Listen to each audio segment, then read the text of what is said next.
One of the biggest leadership challenges today is leaders to help their churches be outward looking. It is so easy for church life to be basically about us. Churches become inward looking, and in time they become discouraged. They forget the power of the gospel is able to transform lives.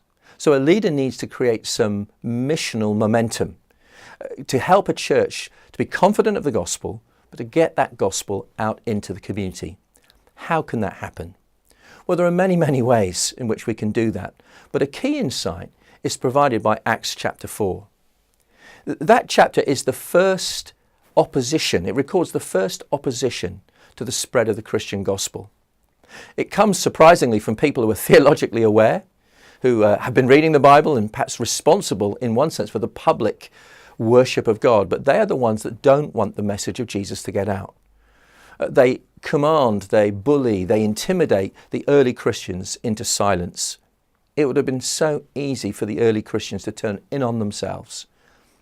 But the leaders recognize that's not the calling. They as leaders have to help the church overcome that sense of intimidation. The gospel has to get out. So how do they create that missional momentum? Well, I think there are three insights in that marvelous chapter. The first one is this: they pray, and they pray earnestly. They gather everybody together, they pray to the sovereign God, they pour out their hearts in prayer. If a church leader wants to create some missional momentum, we need to create a sense of prayerfulness in the church for lost people. Colossians chapter 4, verses 2 to 6, have some commands about speaking to outsiders. Paul says, be wise in the way you act towards outsiders, answer questions and so on. But it doesn't start with you speaking for God to people.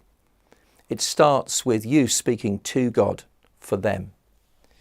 It starts with you pouring out your heart. Devote yourselves to prayer.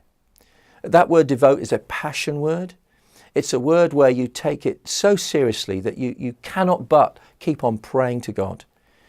Paul expresses that in his great chapter, Romans chapter 9. Immediate previous passage, he's been talking about the security of God's love. It will never let us go. Nothing will be able to separate us from the love of God. But as soon as you come to a full confidence in that, you cannot help but think of people who are outside of that. So Paul goes on to say, I have unceasing anguish for those of my own flesh and blood who do not yet know Christ. And what do I do about that? He says, well, my heart's desire and prayer to God is they may be saved. So a church leader needs to exemplify personally, but also create within the church a passionate outpouring of our concern for people we love who are not yet saved. The second thing you find in Acts chapter 4 is what they pray for. They pray for boldness. They realize that perhaps one of the biggest challenges we face is anxiety, fear, perhaps the loss of confidence. We need to pray that God would give us that courage at the time we need it.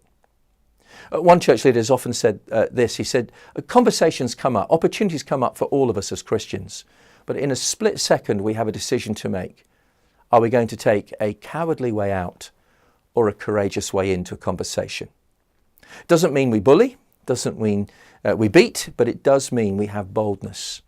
We could ask a question back. We could ask somebody about their experience of Christianity, how much they found out about Jesus for themselves. But at that moment, it's a courageous way into a conversation. It makes all the difference.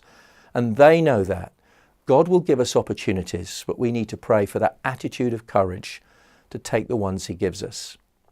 But the third thing we find in Acts chapter 4 is their confidence in God's word.